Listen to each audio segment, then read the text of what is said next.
everybody, welcome back to our channel and welcome back to Memorial May, where this month, every single day, I am going around my area of Melbourne, Florida, looking for historical markers so we can learn about them together. Today we are in Cocoa Beach. I'm sure probably everybody has heard of Cocoa Beach before. I am looking for a historical marker for the Thousand Islands, not like the dressing. This is a historical site that is significant to Native Americans and then also to the development of Cocoa Beach as a town. I'll be completely honest, I don't know anything about it. I'm showing up blind, so let's go read this marker together and see what's here today. Today's adventure brings us to Cocoa Beach, Florida, a little beach town on the Barrier Islands, to this free public parking and boat ramp in a park called the Ramp Road Boat Access in the Thousand Islands Conservation Area. This marker has been here since July of 2017, and it was the first historical marker in Cocoa Beach. Studies on sediment cores reveal that the Thousand Islands were formed when a storm-driven sea broke through the Barrier Island and cut an inlet over what is today known as the Minutemen Causeway in Cocoa Beach. The flow of water from sea to river built up a flood tide delta, and as a result, 900 acres of shallow mangrove islets were formed in the Banana River.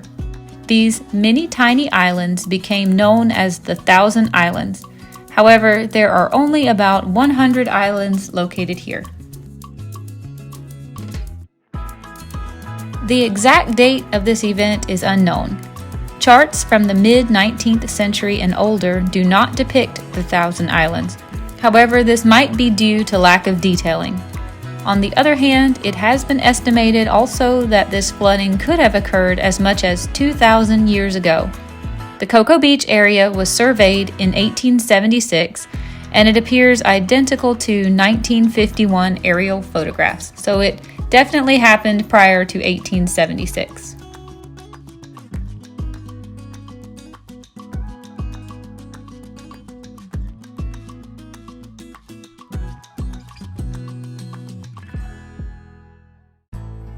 An indigenous fisher-gatherer population known as the Ace Indians thrived here in this inlet for millennia, using the natural resources to sustain themselves. Shellfish, crustaceans, and fish were still in abundance. The oyster shell mounds, called middens, that they made are covered in hammocks and are still standing to this day. Recent archaeological studies of these mounds revealed pottery, tools, and other clues into the lives of the Ace people. The Ace were completely wiped from human records in the 1700s, largely due to disease brought by European colonization. In 1907, a New York hunting club purchased this land for duck hunting. The Thousand Island Club paid $5,000 to erect a clubhouse across the river at Hortyport, but it burned down on a rainy night in 1912. After World War II, dredge and fill activities for new housing developments greatly modified the islands. During the Mercury and Apollo space programs in the 1950s and 1960s, Cocoa Beach saw an influx of population, and ditches were cut through the shoals to allow larger fish to access the inner marshes for mosquito control. In 1988, the state of Florida purchased the northern portion of Minuteman Causeway, but leased it back to the city of Cocoa Beach in 1991, providing that the islands be used for recreation and conservational efforts. The total price was $3,230,950.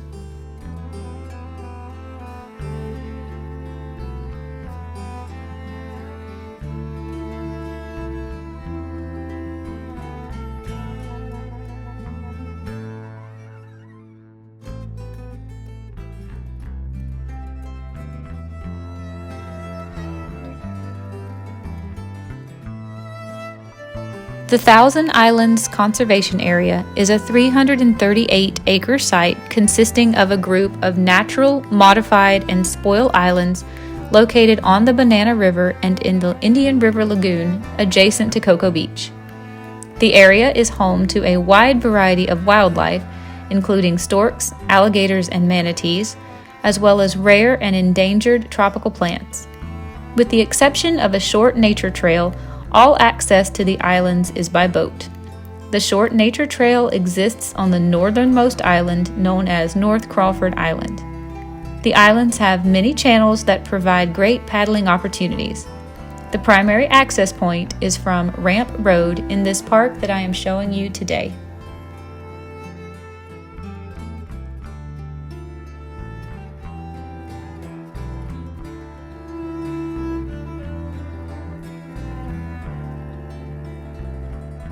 The mission of the Brevard Historical Commission, which sponsors the historical markers, is to discover, document, preserve, and promote awareness of Brevard County history and to make it more accessible to the public. Preservation of land and preservation of history are two profoundly different undertakings, yet they share a common goal: the protection of fragile assets against some force of destruction, be it time, weather, or the machinations of man.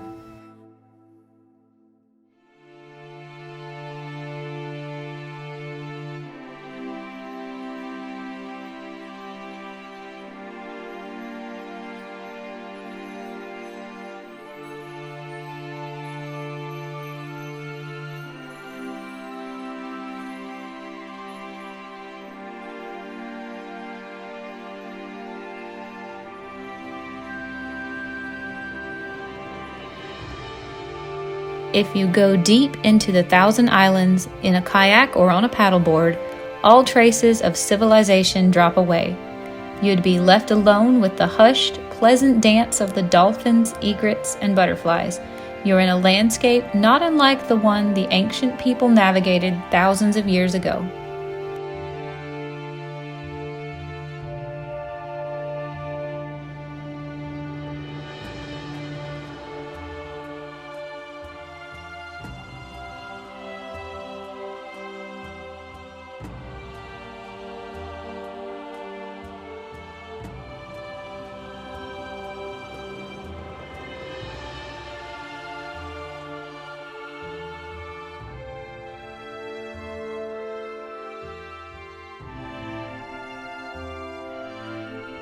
All right, everybody, I hope you enjoyed this little history lesson on the Thousand Islands. What is here today? This is a really cool looking recreational park, but I feel like I need to get on out of here because the parking lot is full. I took the absolute last spot and there's lots more people with boats and kayaks coming in.